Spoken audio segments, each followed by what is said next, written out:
ये कहानी है ब्रेंडन की, जो कि एक सेक्स और प्रॉन एडिक्ट है। सुबह से लेकर शाम तक बस यही उसके दिमाग में चलता रहता है। एक दिन उसकी बहन अचानक से उसके साथ आके रहने लगती है, जिसके बाद उसकी लाइफ पूरी तरह से बदल जाती है। इस मूवी का नाम है शेम। मूवी शुरू होती है 30 साल के ब्रेंडन को दिखाते हुए, जो कि न्यूयॉर्क सिटी में एक कॉर्पोरेट सेक्टर में काम करता है। ब्रेंडन एक सेक्स एडिक्ट है। वो सुबह उठ के पहले हिलाता है। वो दिन भर इसके बारे में सोचता रहता है। हालांकि जब वो घपाघप नहीं भी कर रहा होता है तब भी इसके बारे में सोचता है। वो ऑफिस के अपने कंप्यूटर में गंदी वीडियोस देखता है और कई बार तो ऑफिस के वॉशरूम में हिलाता है। ऑफिस जाते टाइम और ऑफिस से आते टाइम लड़कियों को गंदे नजर से घूरता है। रात को क्लब जाता है लड़कियों के साथ घपाघप करने के लिए, और अगर उनसे भी उसका मन नहीं भरता तो वो लड़कियों को घर पर बुलाकर उससे अपना मन भरता है। उसकी एक बहन भी है जिसका नाम है सिसी। सिसी लॉस एंजलिस में रहती है और पिछले कई दिनों से वो ब्रेंडन को कॉल कर रही है, पर ब्रेंडन किसी वजह से उसको इग्नोर कर रहा है। एक दिन ऑफिस जाते टाइम वो मेट्रो में एक लड़की को देखता है। आगे से वो लड़की भी उसे देख रही होती है, पर कुछ ही देर में वो लड़की समझ जाती है कि ब्रेंडन के इरादे कुछ ठीक नहीं है, और अपना स्टॉप आते ही वो जल्दी से निकल के वहाँ से चली जाती है। ब्रेंडन भी मेट्रो से निकल के उसका पीछा करने लगता है, मगर वो लड़की भीड़ में कहीं खो जाती है। ऑफिस में ब्रेंडन के बॉस का नाम था डेविड। हालांकि डेविड उसका बॉस था, लेकिन दोनों काफी फ्रेंडली थे। ऑफिस के बाद वो दोनों अपने और भी कुछ दोस्तों के साथ क्लब जाते हैं, जहाँ डेविड एक लड़की से फ्लर्ट करने लगता है, मगर वो लड़की डेविड को नहीं बल्कि ब्रेंडन को पसंद करने लगती है। दोस्तों, भले ही ब्रेंडन का नजर गंदा था, मगर उसका पर्सनैलिटी और बात करने का तरीका काफी चार्मिंग और सोफिस्टिकेटेड था, जिससे लड़कियां पहली नजर में उसको पसंद कर लेती थी। क्लब से निकलने के बाद वो लड़की ब्रेंडन को लिफ्ट देती है और दोनों एक सुनसान जगह पे घपाघप करते हैं। जिसके बाद वो अपने अपार्टमेंट लौटता है और देखता है कि अपार्टमेंट पहले से खुला है। वो एक बेसबॉल बैट उठा के धीरे धीरे आगे बढ़ता है और देखता है कि उसकी बहन सिसी आई हुई है। दोस्तों, सिसी लॉस एंजलिस में एक सिंगर थी और अभी न्यूयॉर्क में वो अपने बॉयफ्रेंड के साथ शिफ्ट होने वाली थी, मगर रिसेंटली उनका ब्रेकअप हो गया था और सिसी के पास रहने के लिए कोई जगह नहीं था। वो ब्रेंडन से कुछ दिन के लिए उसके अपार्टमेंट में रहने के लिए रिक्वेस्ट करती है और कहती है मैं सोफे पर सो जाऊंगी। दोस्तों, ब्रेंडन के लिए अपना सेक्स लाइफ और प्राइवेसी बहुत ही ज्यादा मैटर करता था, बट क्योंकि सीसी उसकी खुद की बहन थी,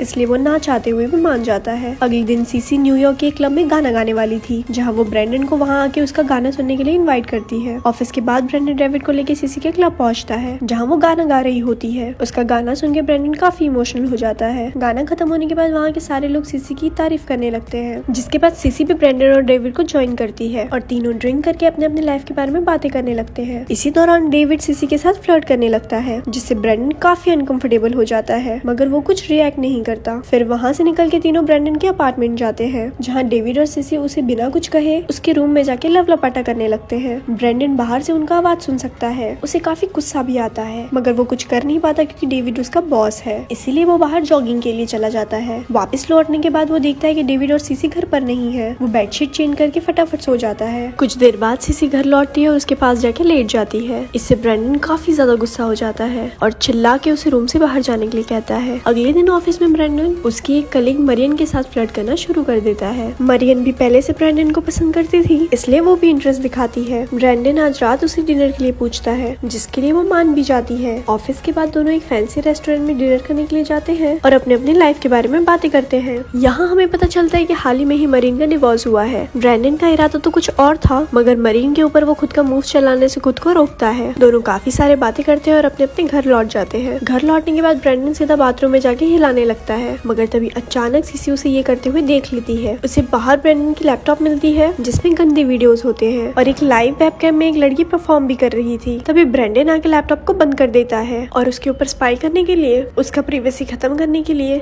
जो मन में आया उसे सुनाने लगता है। सिसी उसे माफी भी मांगती है, मगर ब्रेंडन उसके ऊपर काफी चिल्लाता है, जिससे अपसेट होकर सिसी अपार्टमेंट से बाहर निकल जाती है। इसके बाद ब्रेंडन अपने लैपटॉप के साथ साथ सारे सीडीज, मैगजीन और सेक्स टॉय को एक थैली में भर के डस्टबिन में फेंक देता है। अगले दिन ऑफिस में जाके ब्रेंडन सीधा मरियम से मिलता है और उसको किस करता है। फिर दोनों एक बढ़िया होटल रूम में जाते हैं, जहाँ ब्रेंडन मरियम से छुप के पाउडर लेता है, जिसके बाद दोनों बिस्तर गर्म करने लगते हैं, मगर ज्यादा पाउडर लेने के कारण ब्रेंडन उसे पूरी तरह से सेटिस्फाई नहीं कर पाता, जिससे वो डिसअपॉइंट होकर वहाँ से चली जाती है। पाउडर का असर खत्म होने के बाद ब्रेंडन वहाँ एक लड़की को बुलाता है और अपने आप को सेटिस्फाई करता है। फिर वो घर आके कार्टून देख रहा होता है, तब सिसी बाहर से आती है। वो डेविड को कॉल करने की कोशिश कर रही थी। ब्रेंडन उसे कहता है तुम डेविड से दूर रहो क्योंकि वो मेरा बॉस है और उसका एक फैमिली भी है। सीसी उससे माफी मांगती है मगर ब्रेंडन और भी ज्यादा चिढ़ जाता है। वो कहता है मुझे नहीं पता तुम कहाँ जाओगी लेकिन तुम कल ही इस घर को छोड़ के यहाँ से चली जाओगी। सीसी कहती है तुम मेरे भाई हो, हम फैमिली है,